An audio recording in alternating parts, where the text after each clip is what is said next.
দর্শক, এবার একেবারে সরাসরি খোলামেলা সাংবাদিক সম্মেলন করে জাতীয় পার্টি ঘোষণা দিল তারা নির্বাচন করছে। অর্থাৎ এর আগে যে আমরা আলোচনা করেছিলাম জাতীয় পার্টি নির্বাচনের প্রস্তুতি নিচ্ছে, মনোনয়ন ফর্ম বিক্রি করার উদ্যোগ নিয়েছে, সুতরাং এটা স্পষ্ট যে জাতীয় পার্টি তাদের আগের যে অবস্থান ছিল সব দলকে নির্বাচন করতে না দিলে তারা নির্বাচন করবে না, সেখান থেকে তারা সরে এসেছে। এবার তারা স্পষ্ট করে জানিয়ে দিল, তাদের সভাপতি মহাসচিব অর্থাৎ চেয়ারম্যান মহাসচিব তারা জানিয়ে দিলেন যে জাতীয় পার্টি নির্বাচন করছে এবং ৩০০ আসনেই নির্বাচন করবে। সেই ক্ষেত্রে জাতীয় পার্টি কি একা নির্বাচন করবে নাকি জোটের দিকে যাচ্ছে, সেই কথা যখন জাতীয় পার্টির পক্ষ থেকে বলা হচ্ছে, তখন জাতীয় পার্টি থেকে সদ্য ভেঙে বেরিয়ে যাওয়া আনিসুল ইসলাম মাহমুদের নেতৃত্বের ২০ দলীয় জোট তারাও নতুন একটা ঘোষণা দিয়েছে। চলুন একটু ভেতরে ঢুকি, জাতীয় পার্টির ভেতরটাতে অন্দরমহলে কি হচ্ছে, কি প্রিপারেশন তারা নিচ্ছে, যখন এরই মাঝে আইনি নোটিশ দেওয়া হয়েছে সরকারকে এবং নির্বাচন কমিশনকে জাতীয় পার্টি সহ নিষিদ্ধ করার। থাকবেন পলিটিক্স টিভির নিয়মিত আয়োজনে।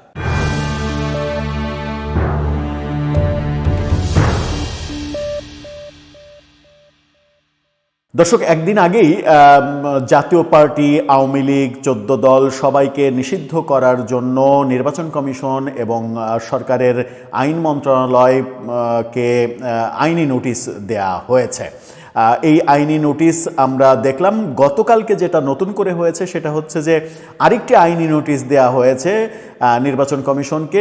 2024-এর 7 জানুয়ারিতে যারা নির্বাচন করেছেন, যারা প্রার্থী হয়েছিলেন, তারা কেউ এবারের নির্বাচনে অংশগ্রহণ করতে পারবে না, এই মর্মে একটা আদেশ জারি করার জন্য নানা রকমের ব্যাপার চলছে নির্বাচনকে কেন্দ্র করে। এরই মাঝে জাতীয় পার্টি সিদ্ধান্ত নিয়েছে তারা নির্বাচন করছে এবং ৩০০ আসনেই তারা নির্বাচন করবে। সেই ক্ষেত্রে প্রশ্ন আসে, জাতীয় পার্টি কি একা নির্বাচন করবে নাকি জোট করছে? আর একা নির্বাচন করার ক্ষেত্রে তারা কি অন্দরমহলে আওয়ামী লীগের সঙ্গে কোনো আঁতাত সেরে ফেলেছে বলেই তারা নির্বাচন করতে আসছে? গণমাধ্যম কি বলছে? সমকালের শিরোনামটা এরকম, নির্বাচনে এককভাবে অংশ নেবে জাপা, মনোনয়ন ফর্ম বিক্রি শুরু। অর্থাৎ জাতীয় পার্টি এককভাবে নির্বাচন করবে এবং ৩০০ আসনে নির্বাচন করবে। তার মানে মনে হচ্ছে যে পেছনের দরজায় সম্ভবত আওয়ামী লীগের সঙ্গে কোনো যোগসূত্র স্থাপনের তারা চেষ্টাই সফল হয়েছে। তাই কি? ভেতরের খবরে কি বলা হচ্ছে? ভেতরের খবরে বলা হচ্ছে আসন্ন নির্বাচনে অংশ নেবে তারা। আজকে মনোনয়ন ফর্ম বিক্রি করা হয়েছে রাজধানীর কাকরাইলে। এক সংবাদ সম্মেলনে এই কথা জানানো হয়েছে। ২১ ডিসেম্বর পর্যন্ত মনোনয়ন ফর্ম বিক্রি করা হবে। দল থেকে বহিষ্কৃত সাবেক মহাসচিব মশিউর রহমান রাঙ্গাকে দলে ফিরিয়ে নিয়েছে জাপা। এটা একটা বড় সিদ্ধান্ত। মশিউর রহমান রাঙ্গাকে তারা দলে ফিরিয়ে নিয়েছে। বুধবার কেন্দ্রীয় কমিটির সভার মঞ্চে দলীয় চেয়ারম্যান জিএম কাদেরের পাশে ছিলেন তিনি। 2001 সালের নির্বাচনে রংপুর 6 আসনে শেখ হাসিনাকে হারিয়ে চমক দেখানো নূর মোহাম্মদ মণ্ডলকেও দলে ফিরিয়ে নিয়েছে জাপা। তার মানে জাপা একটু মাজায় গামছা বেঁধেই নেমেছে মনে হচ্ছে। 2008 সালে বিএনপিতে যোগ দিয়েছিলেন এই নেতা, পরে যোগ দেন আওয়ামী লীগ থেকে এবার আবার জাপাতে ফিরেছেন। নৌকা প্রতীকে উপজেলা চেয়ারম্যানও নির্বাচিত হয়েছিলেন রংপুরের এই নেতা। রংপুর 6 আসনের তৎকালীন এমপি এবং আওয়ামী লীগ আমলের স্পিকার ডক্টর শিরিন শারমিনের অনুসারী হিসেবে পরিচিত নূর মণ্ডল। জাপা সূত্র জানিয়েছে দল ছুট অন্যান্য নেতাদেরও ফেরানোর চেষ্টা করা হচ্ছে। ঘোষিত তফসিল অনুযায়ী আগামী 12ই ফেব্রুয়ারি নির্বাচন হবে। এই ক্ষেত্রে তারা ঘোষণা দিল যে ৩০০ আসনেই তারা নির্বাচন করবে এবং এককভাবে করবে। তাহলে মেকানিজম কি তাদের দলের অবস্থায় এমন কোনো আহামরি ভালো অবস্থান নেই এবং গত বছর আওয়ামী লীগের সরকারের পতনের পরে আওয়ামী লীগের পতনের সাথে সাথে জাতীয় পার্টির অবস্থাও অনেক বেশি খারাপ হয়েছে। জাতীয় পার্টির জনপ্রিয়তাতেও ভাটা পড়েছে। সেই ভাটা পড়া জনপ্রিয়তায় তারা কতটা সফল হবে, কয়টা আসনে জিততে পারবে যদি এককভাবে নির্বাচন করে? সেই ক্ষেত্রে তারা কি ব্যাকডোরে আওয়ামী লীগের সঙ্গে কোনো আঁতাত করেছে? আওয়ামী লীগের সঙ্গে কোনো সমঝোতা হয়েছে যে জাতীয় পার্টি লাঙল নিয়ে ভোট করবে ৩০০ আসনে, সেখানে তৃণমূলের যারা আওয়ামী লীগের সমর্থক কিংবা আওয়ামী লীগের ভোটার তারা সবাই লাঙলে ভোট দেবেন? এরকম সমঝোতা কি হয়েছে? বলা যায় না, রাজনীতিতে তো অনেক কিছুই সম্ভব।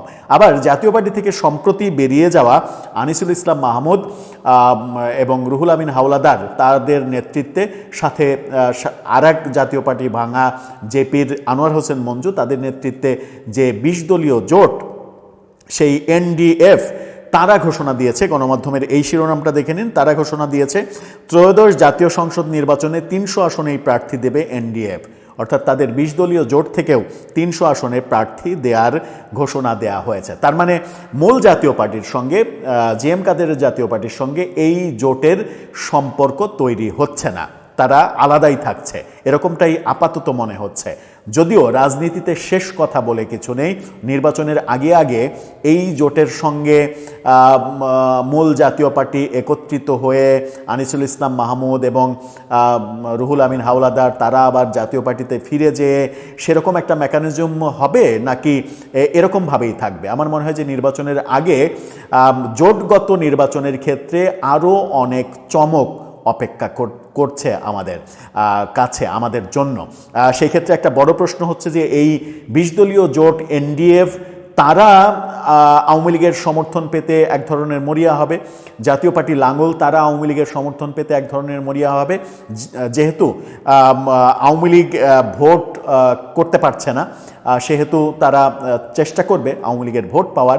সেই ক্ষেত্রে কারা সফল হয় কিংবা দুই পক্ষ আদৌ সফল হয় কিনা, শেষ পর্যন্ত আওয়ামী লীগের স্ট্র্যাটেজি কি হয় সেটার উপরে এই দুই পক্ষের অবস্থান নির্ভর করছে।